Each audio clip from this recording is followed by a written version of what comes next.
Wrestling Inc. INC. SmackDown, baby.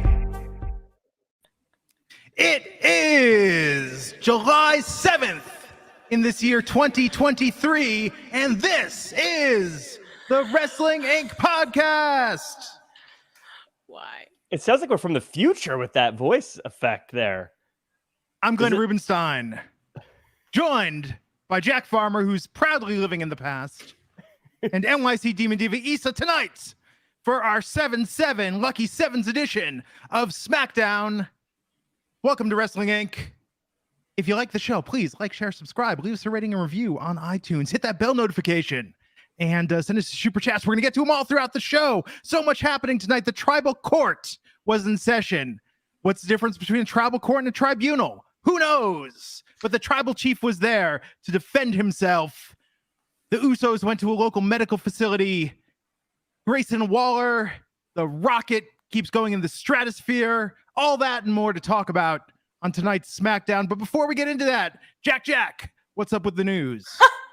Yeah, we got a bunch of good news here and interesting news. I want to hear everyone's thoughts in the chat.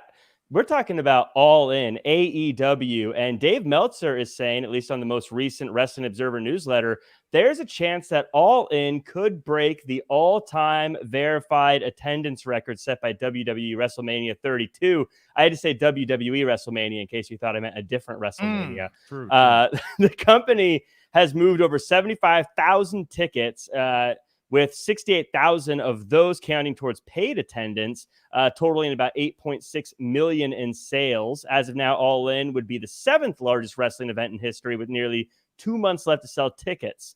No matches or official appearances have been announced thus far. AEW would need to sell 6,000 more tickets to break WrestleMania 32's attendance record, which seems well within range of possibility. This is a big milestone, guys. I think especially since a lot of people were worried about AEW being able to fill up this venue. I think this is pretty historic. What say you? Well, Wham, with their final concert at Wembley, only sold 72,000 tickets, as I learned from the excellent new Wham documentary on Netflix. But no, this is impressive. You have to give credit to AEW for this. This is a smart move, the way they're doing this. And in a way, I think both WWE and AEW kind of realized at the same time, hey, when you go to markets that we've underserved, there is much higher demand. Yes. And hats off to them. Especially, I hope this is a message that AEW really gets, because I feel like they're in Chicago every other week. And I hope this makes them go, you know what? Maybe we'll sell tickets if we go to places we don't go to once a week. But I think this is big news. I think it's really cool to see. And I'm a big fan of everyone being successful. That means more money, more paid opportunities, more opportunities for Jack Farmer to talk about wrestling. That's what it means. That's what it really means. That's what I'm looking for. I'm just trying to elbow and shove my way into everybody's wrestling life so I could talk about it and talk over it for them. So pretty cool stuff there. Speaking of AEW, I did want to talk about a quote from Jon Moxley that I think a lot of people are going to have interest in, and I'd love to get everyone else's thoughts in the chat as well. Everyone talks about how Jon Moxley bleeds in every single match, and he was finally asked about it, and he said that he would like to see less blood more often, meaning he'd like to see little nicks and cuts in more matches until it becomes commonplace, because as he says, look, we're elbowing each other in the face, we're kicking each other in the face. Who doesn't bleed when you're getting punched in the face over and over again? And I actually thought, when you think about that rationale, it makes a ton of sense. Issa, do you agree?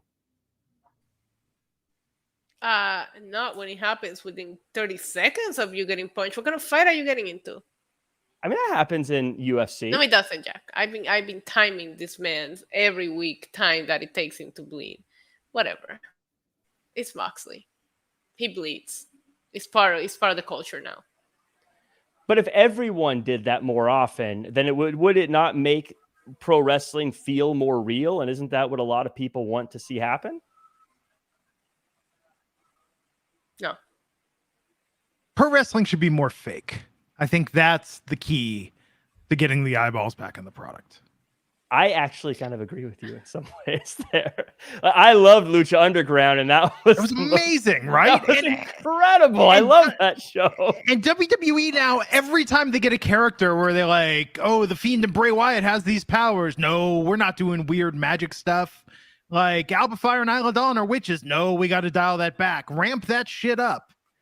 I want characters who get killed on TV and then come back the next week as a different character. Absolutely. 100%. That's what I want. I want more of that in my pro wrestling.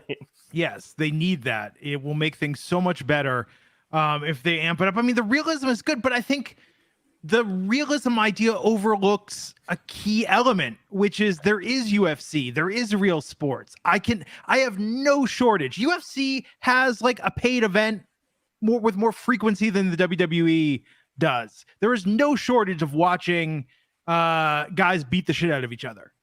I can do that any night of the week. In Vegas, in fact, I mean, I just go down the street and watch it, at your local bar. But yes, like we watch professional wrestling because we want to see stories that you can't always tell in real athletics. And, I was thinking even beyond that, to kind of just a personal opinion thing. Everyone keeps talking about how blurring the lines is so important and how trying to blur what's real and what's not real is so good in making money. But I look at all the biggest draws in wrestling today. None of that is blurring the lines. I mean, we'll talk about the bloodline later, but I don't believe that these guys really hate each other once the camera turns off. I don't believe that Seth Rollins cackles constantly. I don't believe that LA Knight is going, yeah, when he's just like ordering a pizza. But they're all selling the most merch. They're bringing the most viewers. They're doing the best stuff. I think the whole idea of blurring lines is overrated. I don't think we need that anymore. I mean, aren't there really only 2 or 3? Actually, there's really only one blurred storyline that works well, which is like I am doing a character where I say I hate X, and in reality, I actually hate X. Or do I actually hate this thing that I'm pretending to hate? Like that's the blurred line. Yeah, it very rarely is ever something that I think we really care about. Yes. Leave the blurred lines to Robin Thicke. That's what I say. And professional wrestling, let's make a clear separation there, and it should be as fake as it can be. Antoine Fair, $2 super chat saying Issa wants nothing to do with this conversation. LOL. I'm here to talk about Roman. Reigns? Roman Reigns? Yeah. Yeah. Oh, I thought you meant Roman Pierce from the Fast and the Furious series. I thought you meant the only Romans that Roy. I talk about is Roman Reigns or Roman my dog. So I don't know where you guys are coming up with all these fake ass Romans. Not Roman from Succession. Yeah, Roman from Fast X, the Roman Empire. Let me know what you guys from Rome. The B-52 song, Rome. I mean, we can go with Jim Rome. Yeah, it's good solid jam there. Yeah. Shout out to everyone hanging out with us tonight. Date Mike 22, Enzo G from the Bronx, Lego Brick Collector, David Coffey, Psycho 187 or JR Smith, Mike Rouse 007, Ian Adams. We'll get to the rest of you, Jeffrey Sullivan, Cody V. Good to see you all here on Friday. We apologize we missed Tuesday. I was ready to go. I didn't make plans and then get the email like 3 and it's like, oh, by the way, Issa and Alfred asked for tonight off. It's my fault. I'm in the process of moving. I still have not gotten my internet installed. We are at the fate of my hotspot, so we'll see how this goes. But hopefully I'll be here. Apparently Monday. We'll see. But it was all on me with the move. Apologies, everybody, pray for Issa's hotspot. If it's okay, I'd love to give a quick shout out to Liam Gillum, who I saw in the chat earlier said, "What's up, guys? Longtime viewer, first time live. Big love from Liverpool, England." So I just want to give a shout out to Liam as well. Actually, Ian Abs, Peter, George Bailey, KCC, 89, the Brainchild. Thanks, everyone. Good to see a lot of familiar faces and some new ones. Nice when expanding the WINC empire. So Julian Floyd has a very good question. Everyone in Vegas is talking about the Sphere and who's going to host the first wrestling card there, AEW or WWE. I bet you now that the footage of that Sphere is making the rounds, like Triple H, Nick Khan, and Vince McMahon can't agree on much, but I think WWE wants to host something major at the Sphere. That Sphere is so cool. I think as soon as that video footage came up, it's booked up. They're going to have Yeah. stuff there forever. That's the coolest thing.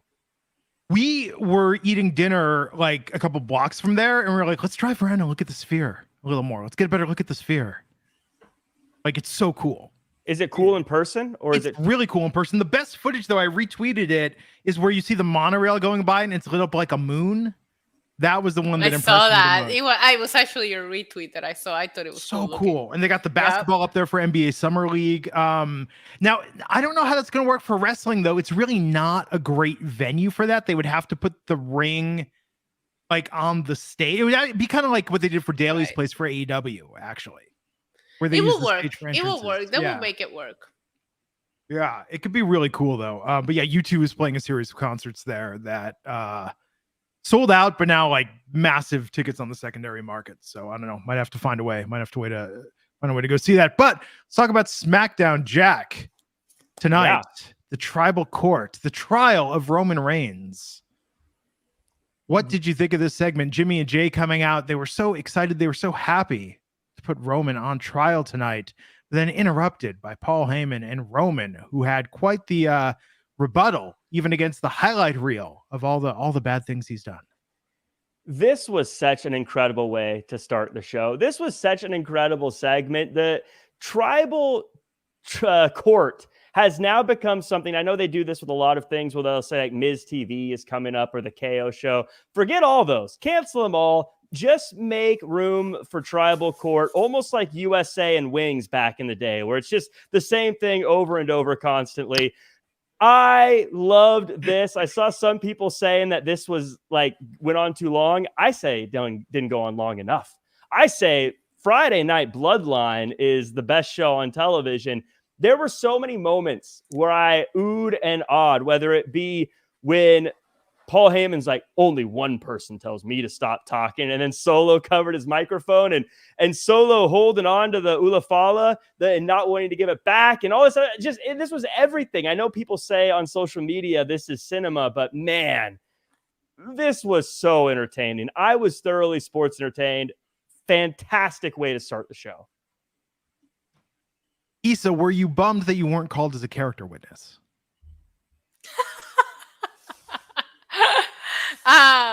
I just love this segment so much. I love everything that Roman did here, obviously. I don't know who the Usos think they are, trying to call the tribal chief to Tribal Court, and then playing these video packages just to show the amount of cowardice that they have to bring Roman Reigns to this level of snap out of it, stop being a wuss. I have a better word for it on my channel, but I won't say it here.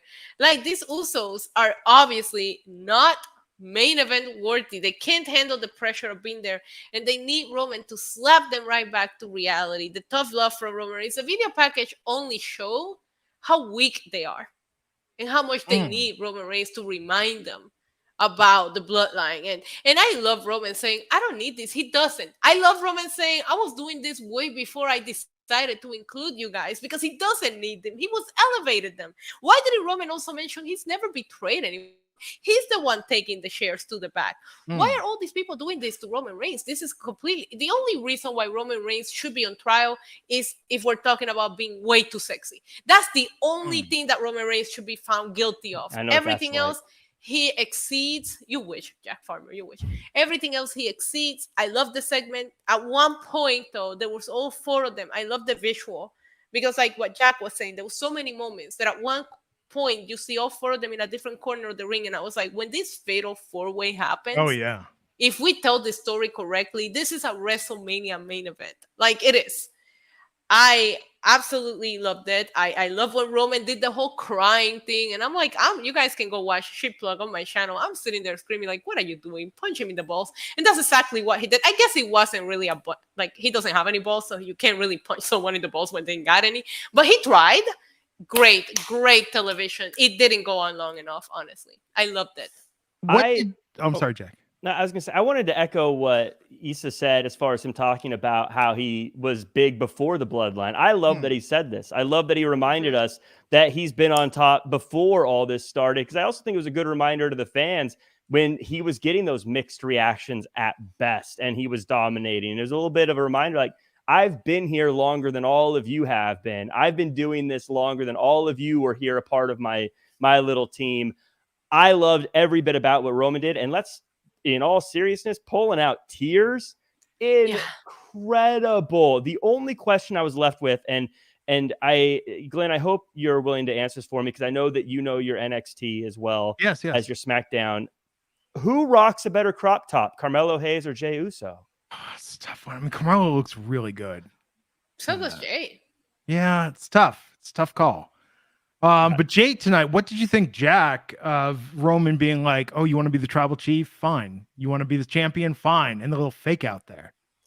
I loved it because it made us think for a moment, what would it really look like if Roman Reigns wasn't the tribal chief? What would it look like if Jey Uso was the tribal chief? And when it's all something that we are thinking about as a hypothetical, it's one thing. But when you start to see it really happen, Ain't nobody thinking about that but you, Jack Farmer. And it's you and Jey Uso are the only two who thinks he'll ever be tribal chief. Please listen. But this is something showing us what a world would look like if Roman Reigns was not the tribal chief. This was showing us. This is showing us that Roman Reigns knows that Jey Uso can be easily manipulated, and he did it again. He was falling for it. Roman got down. I'm not saying he was really giving it to him. I'm saying that we can visually see oh my God, I can visualize it. And visualize this. Yeah, you know, the nuts, bro. This is what we were seeing. We were seeing what would it look like if this actually happened. It reminded me a lot of the movie Endgame. And for those of you who haven't seen it, spoiler alerts, I mean, it's like 3 or 4 years old, but at the very beginning, they show up and they chop off Thanos' head and they say, this is what it would look like. But that's not what was really going to happen. That wasn't the real end. We just got to see what it may look like. And it wasn't the satisfaction we wanted, which tells me we're going to get something even bigger down the road. I thought this whole segment was pitch perfect. If you've been watching wrestling for the past few years or past while, I'm not going to get into the all-time stuff because that's where you get the people who've been watching for too long. But as far as recent memory goes, this blows everything out of the water as far as the story goes. Yeah, and I'm not gonna agree with you. Jey Uso's just not there. He'll never be there. He'll never be Roman Reigns. He wishes he could, but he'll never be. However, I can't get enough of this storyline. And there was that moment where Roman just showed it wasn't what it would look like. It was just Roman literally saying, I don't need this. And he doesn't. Yeah. He doesn't. And it just makes you it really makes you think holy shit, he could walk away right now. He's had it all. He's done it all. He's done it all in WWE. The storytelling here is just perfection. And the way that they keep spinning it and they keep making it better, and you think this bloodline thing is done, and here's a new freaking chapter of it. Here's a new freaking chapter of it. Again, I hope it never ends. This is why wrestling being fake, more fake would be better, because then we could have the It's a Wonderful Life episode of SmackDown in a world without Roman Reigns and see what that would be like. Where Austin Theory, is your WWE champion right now. Whatever Austin Theory isn't the WWE's champion. He's America's champion. But no, I think that I think this was good tonight. For a second, I was like, wait, Roman's really not. Yeah, I almost bought it for a second. I was like, no, he's not really. Wow, you're weak-minded, just like Jey Uso. And what is Jimmy doing here? Jimmy is the Prince Harry of this whole situation. Let's just go there. You're never gonna be tribal chief. You're nowhere near it. Get out of this storyline already. Well, Kelvin R. Alexander, $2 says, I expect Issa to be in her bag tonight. You know it, Kelvin. It was a beautiful thing tonight. A beautiful thing. Tox Kazim Buck 99 saying, did Issa cry when Roman cried like a girly man? No, I did not cry. Roman did not cry. He did what needed to be done to manipulate Jey Uso, to remind him how weak-minded he is. You saw him. He was over there oh my God, Roman is down on his knees for me. Oh my God. Stupid. Stupido. I've been taking Duolingo, so I know what that means. Jey Uso deserve everything. Can you translate that for me, Glenn? I don't know. What that means. It means unintelligent in Spanish. When he got yeeted and buried by all this announcement, that's what you get. How are you on top of the world and you go yeah, I don't want this? How silly do you have to be?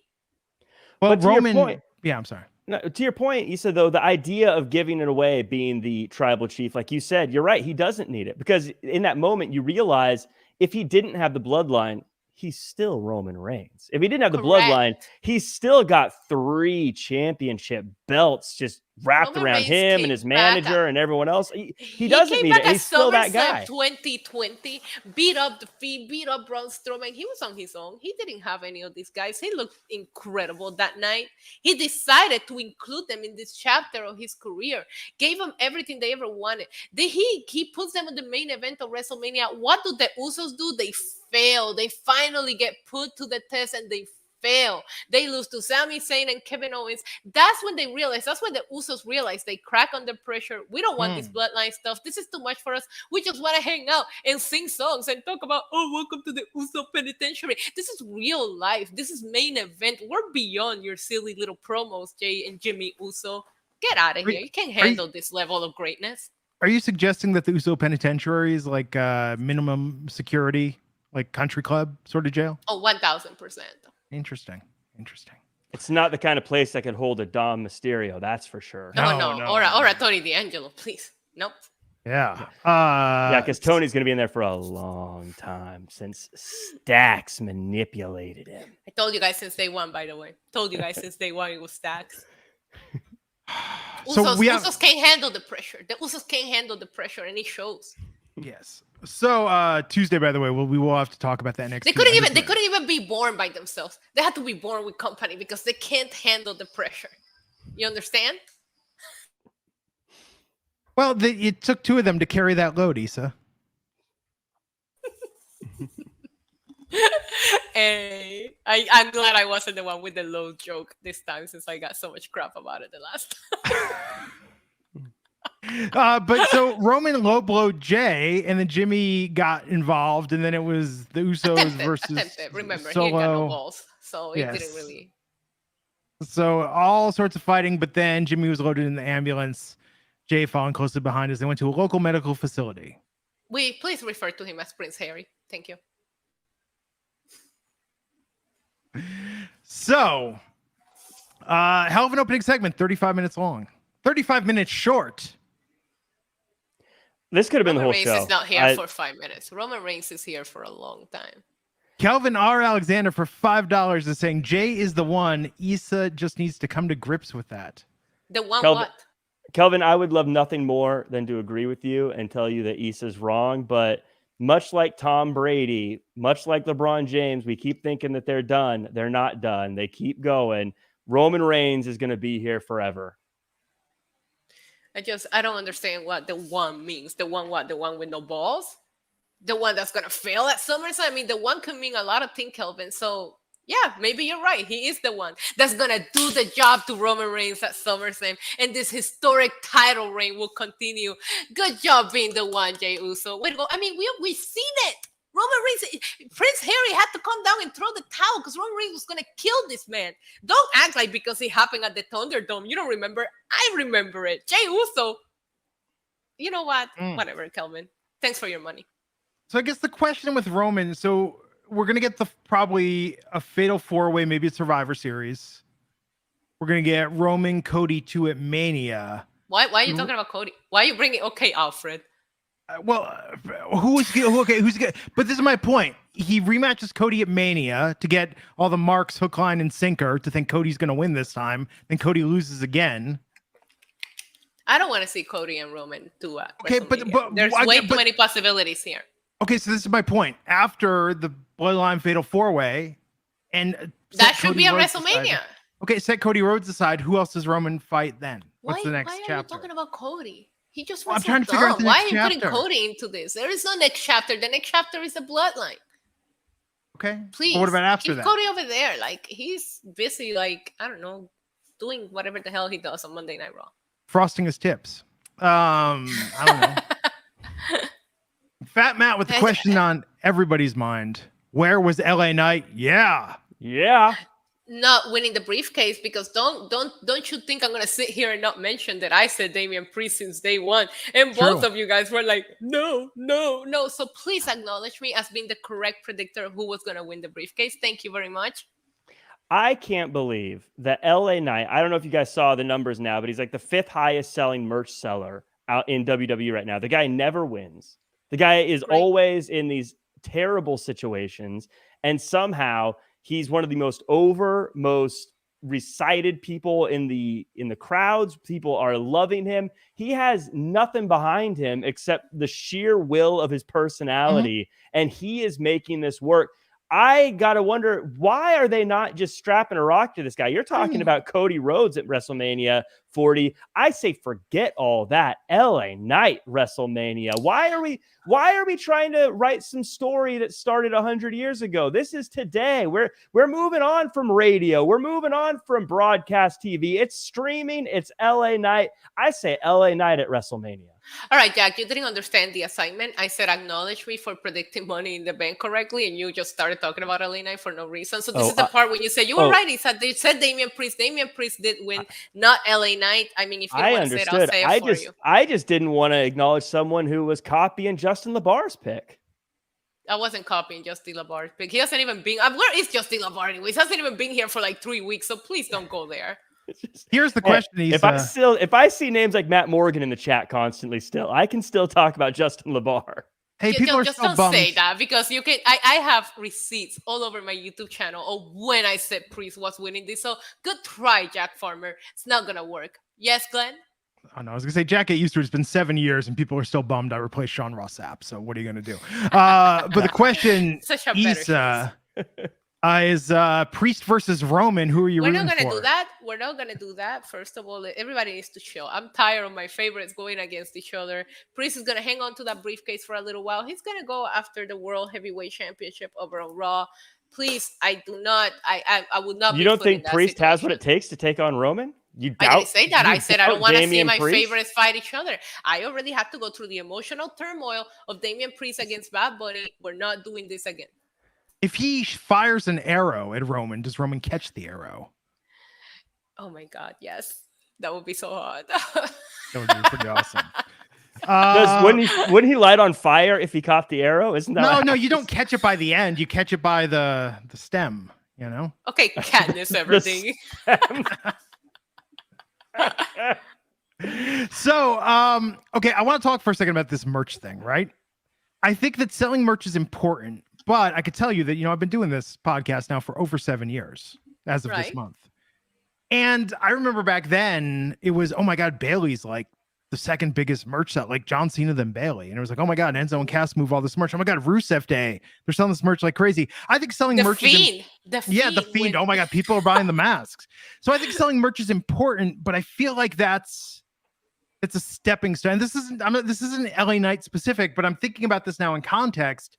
And there's always been stories of, so-and-so is moving so much merch. And I think that shows you have a dedicated fan base, but that doesn't necessarily translate into a main roster push for whatever reason. Oh, I don't think I agree with you completely. Yeah. I mean, someone could be as popular as ever. It doesn't necessarily mean we're going to get to see them do well. We have a long history of people who were super popular that didn't get where they should go. What I'm saying though is they should go with it. They should put LA Knight to the moon. They should push him to the very top. Like I said, if it's me, what has he done in the last year and a half? What has he done outside of his little catchphrase? And that's exactly the point. What big he's match done nothing, and he's one of the most popular people in WWE. He got squashed in a Cool Ranch Dorito match or whatever it was at WrestleMania. People still loved him. He loses Money in the Bank. People still love him. When he came out for that big thing where all of the different Money in the Bank people were out there, you had like Logan Paul out there, you had Shinsuke out there, you had all these people who were big stars out there. They were all in to LA Knight. That is someone who, even though he loses constantly, the world is behind him. And I think you got to take advantage of that. Will they? I don't know, but they should. Steve Marcuccioli, $4.99, saying Roman taking a pin in a tag match, take the shine off being him pinned for the world title. 1000% agree. I think the moment was great, but I just think we waited so long to pin him that it should have been for the title. It should have been a big moment, but for the Bloodline storyline, is great, right? And I feel like Roman right now is still in the Bloodline storyline, and it shows. He hasn't defended this championship in so long because we're so invested in the Bloodline. So for the Bloodline storyline, it was a great move, but for the championship and for it to go to a specific person, it's not a good move. However, they're not building anyone. Like, you have Jack over here freaking politicking for a jobber. Like, there's nobody in that position right now, so you might as well do it for the Bloodline. I don't need to politic for anybody. The people are politicking for LA Knight. Yeah. Fat Matt $2 saying they were selling merch while being pushed. I mean, not everybody. It's interesting, right? And it's interesting. I mean, look, Becky Lynch got over without getting pushed. Becky Lynch got over while being booked pretty poorly. Sami Zayn's booking.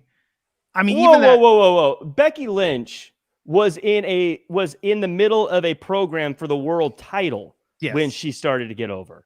She got over long before that. But that was when she really peaked, or when she really kind of took off. That was when she reached that next level.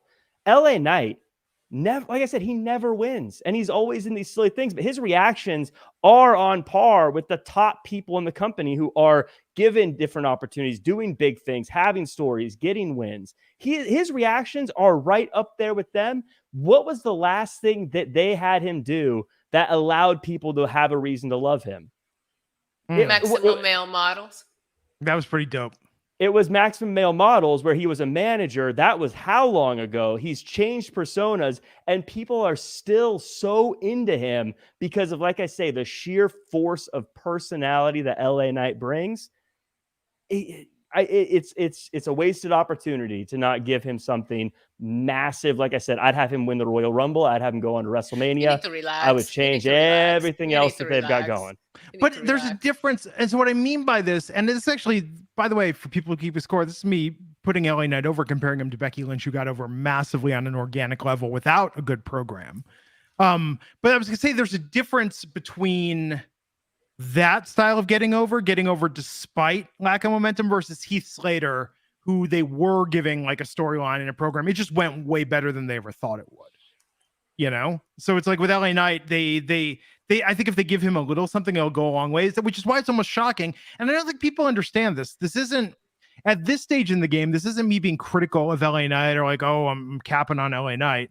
No, what I'm saying is that it's actually remarkable how, as fans, and I say this to someone, again, for the probably 5.5 of the last 7 years, where I was like, well, you know, Sami Zayn, and people were like, yeah, dude, whatever. They don't have anything for Sami. With LA Knight, it's the same thing. They're not taking it seriously.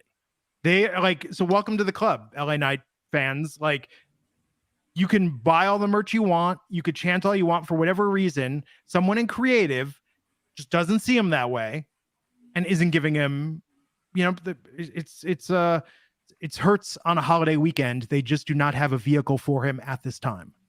I think what happens with some people like this, and it's not just LA Knight, but it's happened over in the past, is I think sometimes they think that they're so good at being liked, regardless of whether they win or lose, that they say, well, it doesn't matter if he wins or loses because he's going to be over regardless. And they kind of take it for granted what they can do. I think that's happened to guys like Dolph Ziggler in the past, where people like him. He puts on great matches. Doesn't matter if he wins or loses. So he just loses all the time.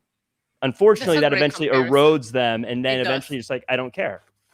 Right. Yes. And it would be nice to just see him involved in a good storyline, in a feud that we'll remember. You know what I mean? Like, it feels like he's all over the place, and I love the reactions that he gets. I myself find myself doing the right, but I just wish he was in like a significant storyline that would really make, like, put him on the map. That's all I Agreed. Because the charisma is there, and we need more people like that. Shout out to King Rail. Congrats. Yes. I saw that. Beating cancer for the second time. King Rail, now that I'm in Vegas and I've taken up a hobby as a degenerate gambler, I need your basketball picks. Because I'm going to game. I'm going to game getting status by making safe bets at the sports book. So that way I earn my points to get to elite status. That's the way to go. My other idea is I get someone else to play with me when we play electronic roulette, and just one of us bets red all the time and the other bets black. So we'll always end out even, but we'll earn points. We get comps.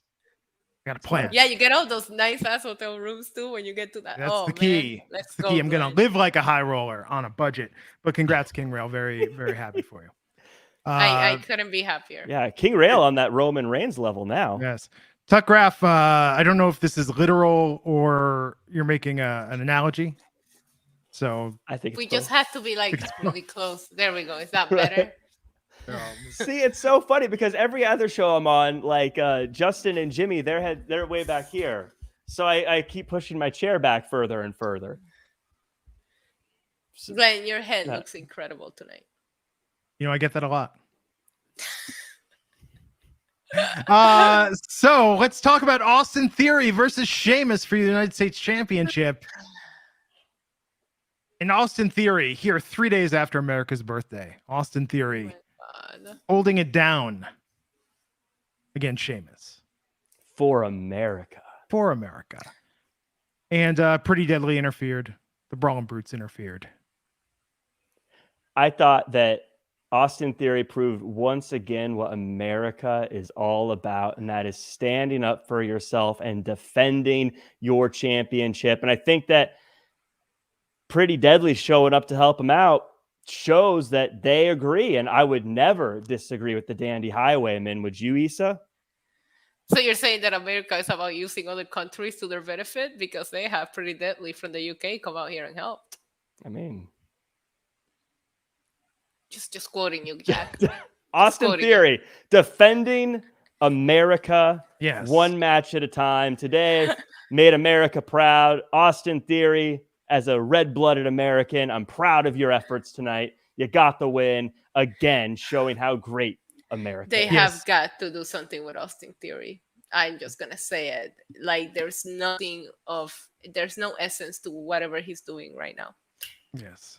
And not since Bush and Blair have we seen such a great transatlantic team as Pretty Deadly and Austin Theory. The best. No, I love Pretty Deadly. Pretty Deadly are superstars. They are absolute superstars. I think they are so entertaining. They're good in the ring. They have the look. They check every single box imaginable. Pretty Deadly are so awesome. I'm down for anything they're doing. If this is Friday Night Bloodline, then I want Pretty Deadly to be like the Kramer-like neighbor that lives across the street from the Bloodline, or across the hall from the Bloodline. If we're having Friday Night Bloodline as our sitcom, they definitely need to be reoccurring characters. It's really funny that King Rail just said that Cena killed Theory because he's right, and Cena said it on his promo. Remember, Cena said if you lose to me, you're done, and if you win to me, you win, you're done. And there's nothing that Austin Theory has done after that crappy ass match that has. Well, I've said this since day one. I would like some credit for this. I have said the death of Austin Theory will be if Grayson Waller is on the same brand as Austin Theory. And now that Grayson Waller can wrestle again, Austin Theory should be asking to move to Raw because Grayson Waller affects tonight with Edge. Edge even saying, like, man, they must really see something in you. You got that segment with Cena. How can you not? You get this Waller's a star. match. I mean, this was amazing tonight. Grayson Waller baiting Edge into a match and setting up for tonight, not even the pay-per-view. Like they were just going to go for it. Yeah, I thought they were going to set this up for SummerSlam or something like that. I've been talking about how we needed Grayson Waller back in the ring, so I was happy to get that tonight. And it felt like, okay, we're still not live on Instagram, right? But the Grayson Waller effect is now being used to set up feuds and matches for Grayson Waller the way that it should have been, the way that it was in NXT. The last few weeks, he was just setting up matches for everybody else by himself, but it appears he's back and healthy, and he looked great, so... I can't believe the disrespect you guys are showing for USA Town Down, America's champion, Austin Theory. Yes, I agree. Grayson Waller is incredible. But as Americans, how can we be so disrespectful to our champion, the one who champions these great United States, Austin Theory, waving the red, white, and blue for all to see? Well, and here you guys go right after America's birthday. America's birthday, no less. Fat Matt with the $2 super chat is saying LA Knight versus Austin Theory. And Jack, I think you might be feeling a little A-Town down after LA Knight wins that championship off Austin Theory. Well, I'm a big LA Knight fan, so I could. The way he changed his tone real quick. Listen, because here's the thing: I love America, but I live in LA, so we've got to. I would be happy with that, but I'm telling you, for now, I support my champion, America's champion, the United States champion, Austin Theory. Why? I don't get paid enough for this. Last time, because look, USA, America is even more important than the world. You know how you're going to know when LA Knight is getting a push is when they shell out money for Randy Newman's I Love LA for his entrance. That's when you know the creative boss is behind him. I get what you're saying. That would be the lamest entrance song ever. People in LA, like I think that's I think Randy Newman is like children's music for adults. It's awful. But like go out in LA and be like, screw Randy Newman, and people will get mad. People love that song in Los Angeles. That is the anthem. People know all the words, and there's a ridiculous song. It is a ridiculous song, and they do love it here in LA. I mean, it's insane. And they love to chant, "We love it!" Like it's awful. It's an awful song, but it is beloved. Gustavo Guerrero, horrible super chat. I wouldn't even read it if I was you. Said just left the arena. Show was great. Jay Uso might be my new tribal chief. Sorry, Issa. How was the crowd on camera? Let me put over the crowd tonight at MSG. They seemed surprisingly. Almost anything else. If I went to a live event and there was a 35-minute televised segment and I was like, I paid to come see this live, a segment with no wrestling, I'd be pissed. The crowd was into it, which is a testament to how good that was tonight. Oh, really? Because it was muted for 75% of the time because they were cursing, and that is the NYC way. So I was happy to hear. The crowd sounded great. They were hyped. Great show. It's the Mecca. It's Madison Square Garden. Nothing better than it. Not even in LA. Disrespectful language from that crowd. It was kind of embarrassing, I think, that they couldn't even speak in a way that would allow the volume to be turned on. I'd expect that from New Jersey, maybe Long Island, but not the greatest city in the world.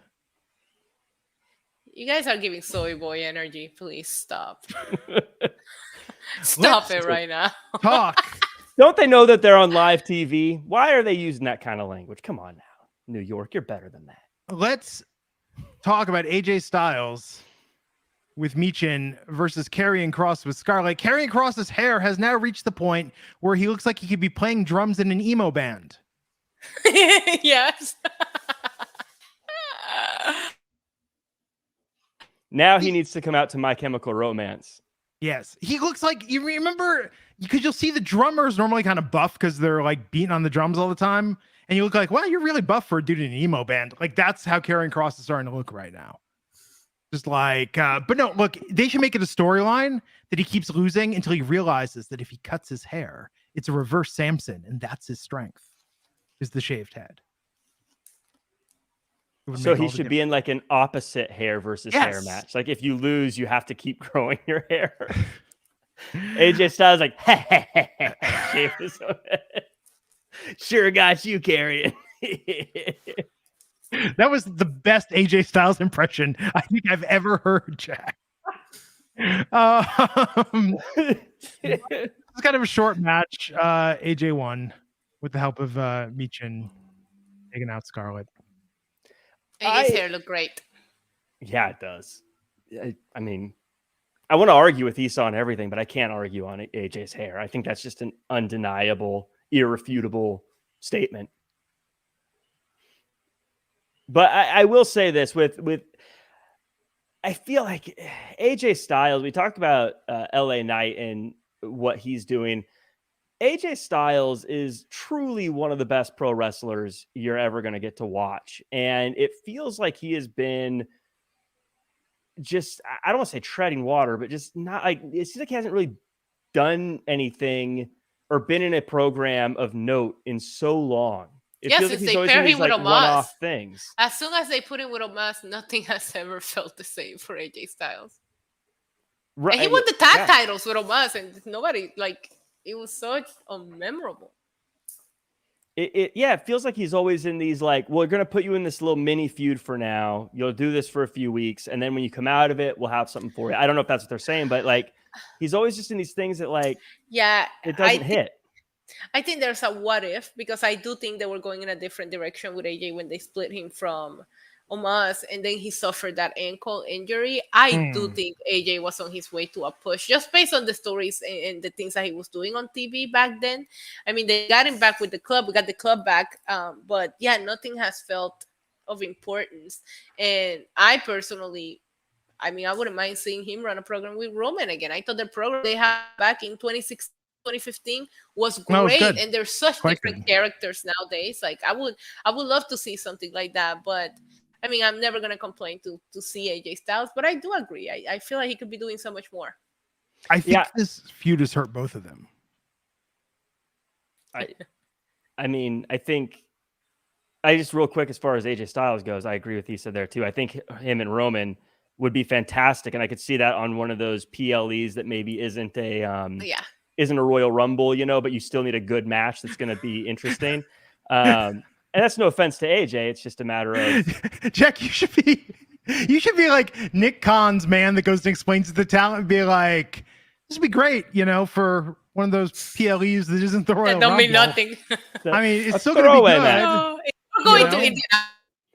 Look, it's about Indianapolis, so why don't we run this match today? If this was any other title run, I would say that could be a WrestleMania kind of main event. But we all know that it's AJ Styles isn't the guy to beat Roman Reigns. It's just not happening, and I don't think you're ever going to convince people otherwise. So don't give it to us at WrestleMania because we know how that's going to go. Give it to us at a show. It reminds me a lot of when Kevin Owens faced Roman Reigns. None of us believed Kevin Owens was going to beat Roman Reigns, but they still made it interesting, and it was at a show that it was okay to have that happen at as well. That's all I'm saying. Okay. Karrion Kross needs to get some. It's not a Royal Rumble, Jack Farmer. That's a big pay-per-view.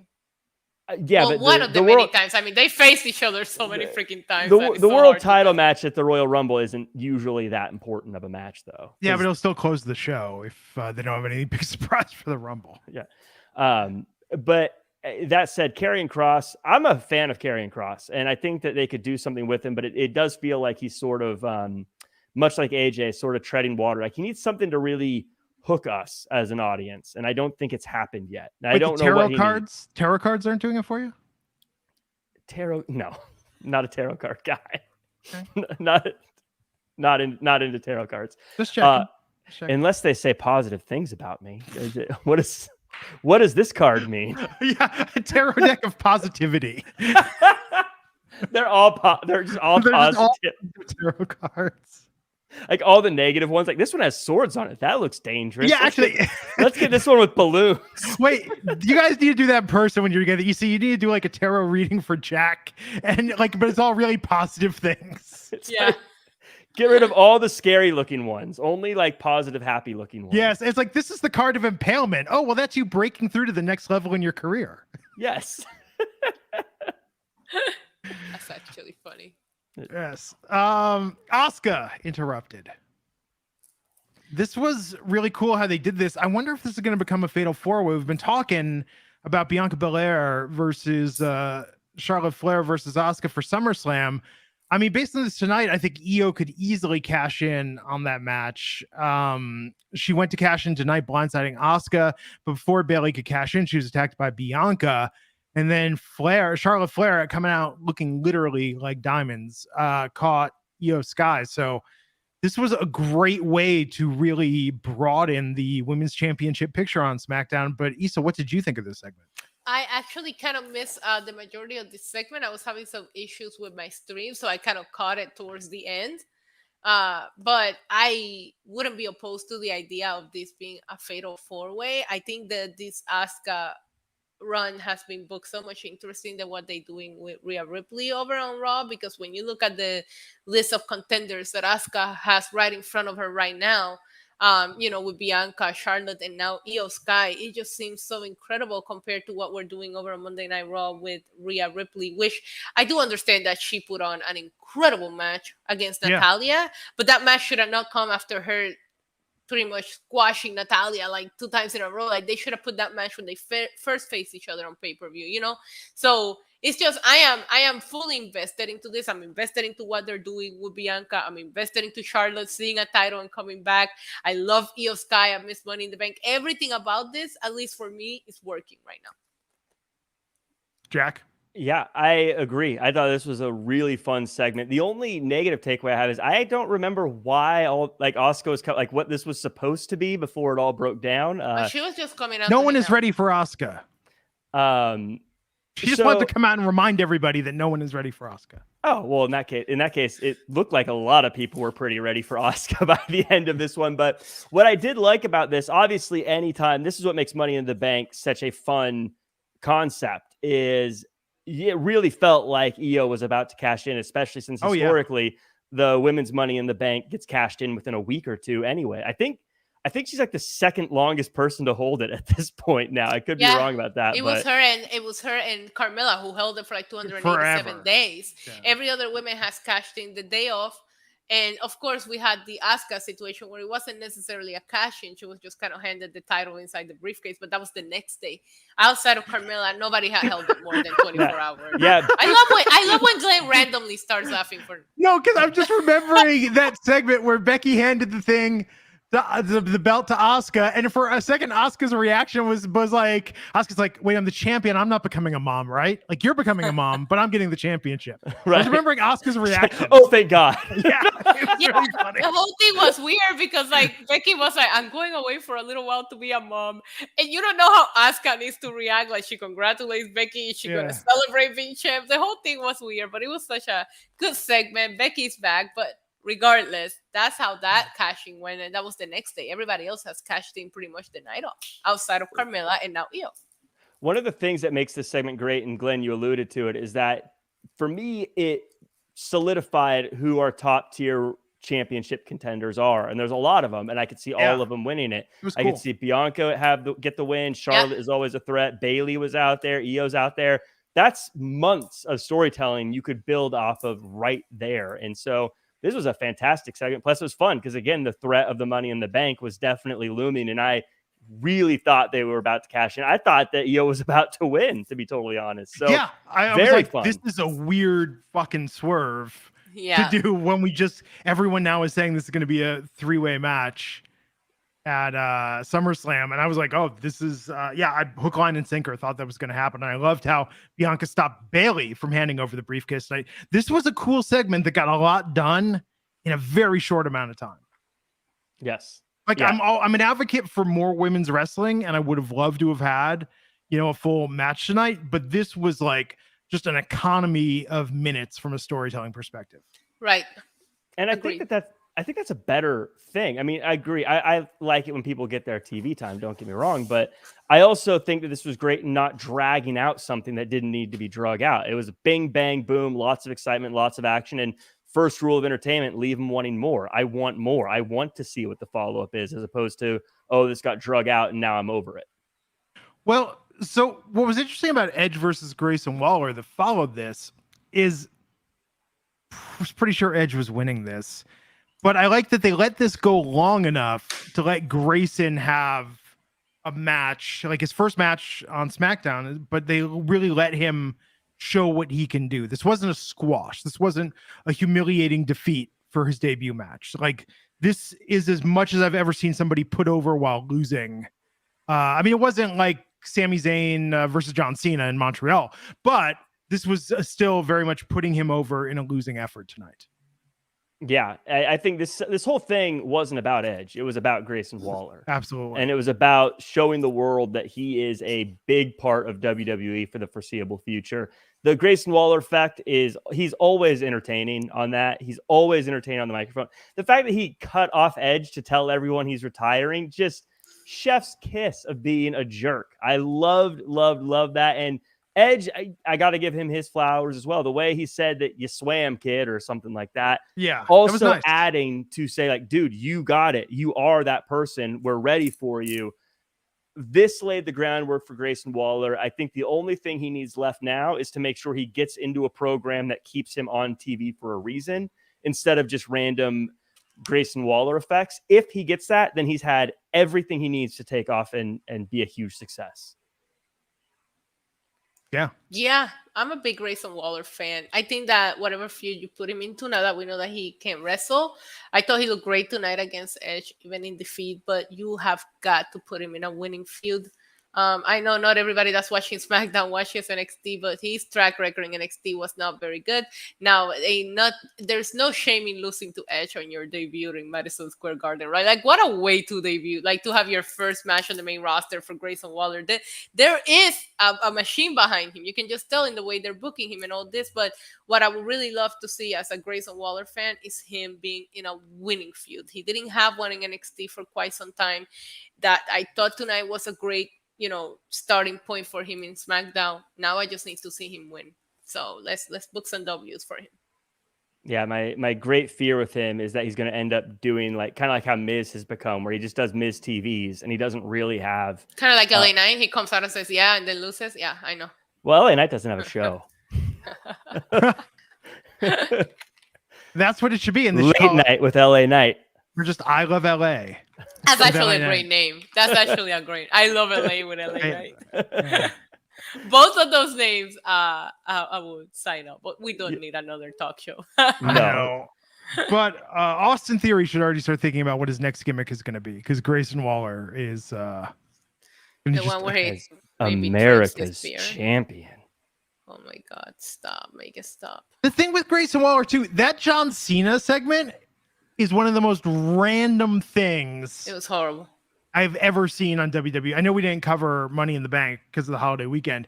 That is one of the most random things. And thank God Grayson Waller got something out of that, because there was just no point. It was nice to see John Cena, was a surprise, but him coming out there, putting over London, talking about giving them WrestleMania, even though there's no plans for that whatsoever. It was so just random. So thank God Grayson got something out of that. That was the purpose of that segment. Yeah, went on too long. Yeah, Grayson's always going to get something out of wherever he's at. Some of the things I really loved about this match that was just so simple is everyone saying, "You still got it" to Edge, and him looking at the camera going, "I got it too." And it was just these little things that he does that are just if you give Grayson Waller a chance, he's going to hit a home run. My hope is that they let him go up to bat a couple times. Yeah. And it looks like they will. Now, like I said, I think he just needs that rivalry that lets us as fans sink our teeth into him and make him not just a random, I'm on TV, I say funny things, I lose, and I'm gone. You just come out every time and be like, I'm on TV. I'm on TV. That's what I would say if I was a wrestler. The main event segment tonight, Roman Reigns came out, interrupted by Jey Uso. Roman Reigns did not come out. First of all, Roman Reigns was displaying his BDE after Paul Heyman told him, "Hey, Jey Uso is a horrible brother." I mean, he betrayed his Roman. BDIs? Of BDE, Jack. I wouldn't expect you to understand what that is. Anyways, going back BDIs, to Roman right? Like tiny BDIs? Going back to Roman Reigns. He has BVDs? Going back to Roman Reigns. You guys should... You're such a sad case. What are Anyway, you talking about? Paul Heyman told him, "Hey, Jay's looking for you." He didn't go to the hospital with his brother Jey Uso. It's just he don't care about nobody. So Roman says, "I will wait for him in the ring." So don't say Roman Reigns came out. Roman Reigns wanted the smoke, and he was ready for it by standing in the ring waiting. Glenn, please tell the show the right way. He was standing in the ring waiting for Jey Uso, who attacked Solo Sikoa. And then Roman and Paul left the ring, and he challenged him to a match, a one-on-one match. I don't like that they're dragging this out. He should have just said SummerSlam, but next week it's going to be Roman considers, Roman responds, Roman contemplates. We got 4 weeks till SummerSlam. They're dragging this out. We know this is going to be the match at SummerSlam. They should have just said SummerSlam, boom, mic drop, and then move forward. They're going to drag this out. There's never been a boom, this segment is done with the bloodline, and that's why it's worked, Glenn. What is the show after Summer? What are the shows after SummerSlam as far as PLEs? I think isn't Fastlane earlier this year? That's why they announced it. I thought it was Payback. Payback, I think, is September. September right? is Payback, yeah. And then what's the one after that? Do we have an October one or is it Survivor? Fastlane. Okay. Fastlane, and then their Survivor Series. Those are the 3 that they've announced so far. It wouldn't be completely impossible for SummerSlam to actually be Jay versus Solo, and then them put off Jay versus Roman for a little bit longer. I don't know. I mean, that's a long time to push that, but they are obviously very patient with this. So it might not be Jay versus Roman at SummerSlam. I think it will be. I think it will be. I'm playing devil's advocate here. I think it will be. That said, I think that Jay did a great job in this segment, obliterating Solo, and the fact that he said it's time for a trial by combat, I was like, "Let's!" I love that. I actually like that.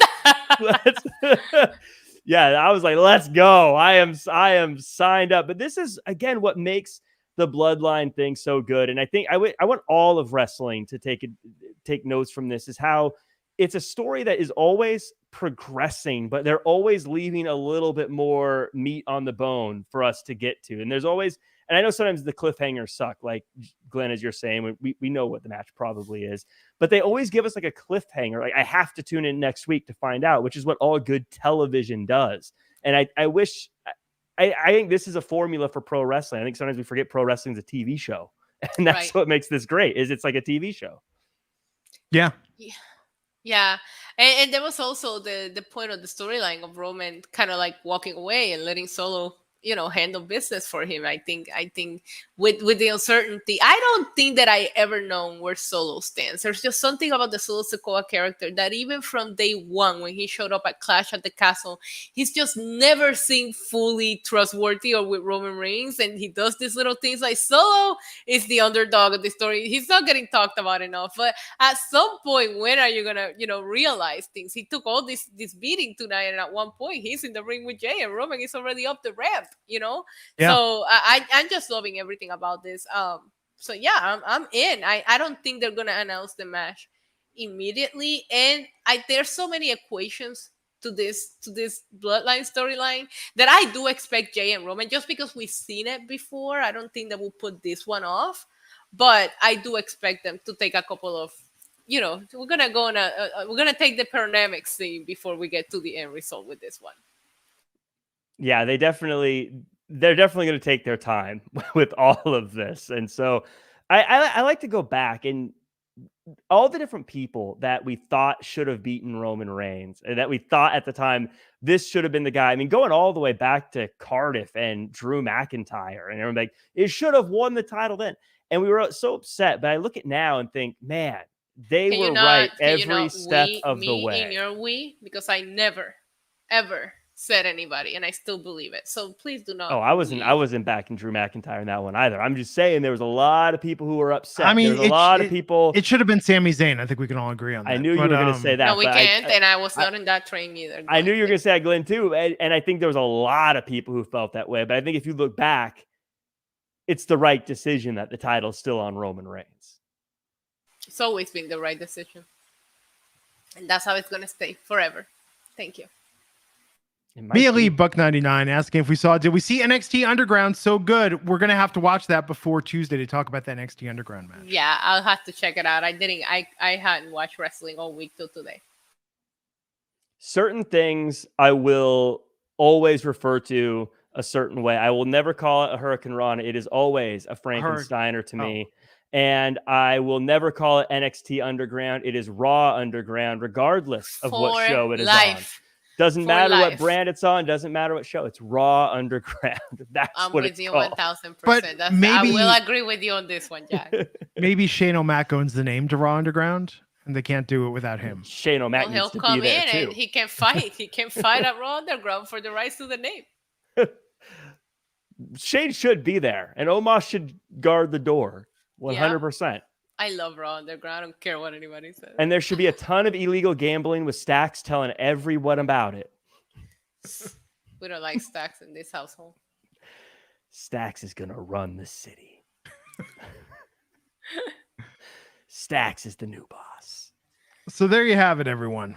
That was Yeah. SmackDown tonight. Now, if you like the show, like, share, subscribe, hit that bell notification, tell a friend, and call them on the phone to tell them about it and be like, hey, you got to check out this podcast. What's it about? Wrestling. What? You don't watch wrestling? Check it out anyhow. Like, I answered the phone because I thought it was an emergency. Yeah. Who calls anymore? Watch now. That Jack Farmer, he's dreamy. You got to hit the like button. Oh, it is an emergency. I'll do it right now. Absolutely. Issa, where can people follow you on Threads? NYC Demon Diva. Jack, what's your Threads username? You can find me at Real Jack Farmer on Threads and on Spill, even though I don't think I'm ever going to use Spill at this point, but I'm on there. I'm at Glenn Rubenstein on Threads and Truth Social. Be sure to give me a follow. And thanks everyone for tuning in tonight. Ricky Swerve, Jeffrey Sullivan, Lego Brick Collector, Corey Lee, Ian Adams, Ricky, Dog the Bounty Hunter, Danielle, King Rail, Swerve Show, Tuck Graff. I feel like Miss Nancy on Romper Room, Jack. How do you do this every week? You just kind of like John Bon Jovi says, you live on a prayer and you just read through as many as you can. I have seen a million faces and rock them all. So everybody, tune in for Jack and the crew on Monday with Raw coverage. We'll be back on Tuesday covering NXT. Have a great weekend, and we'll catch you back here next time on the Wrestling Inc. podcast.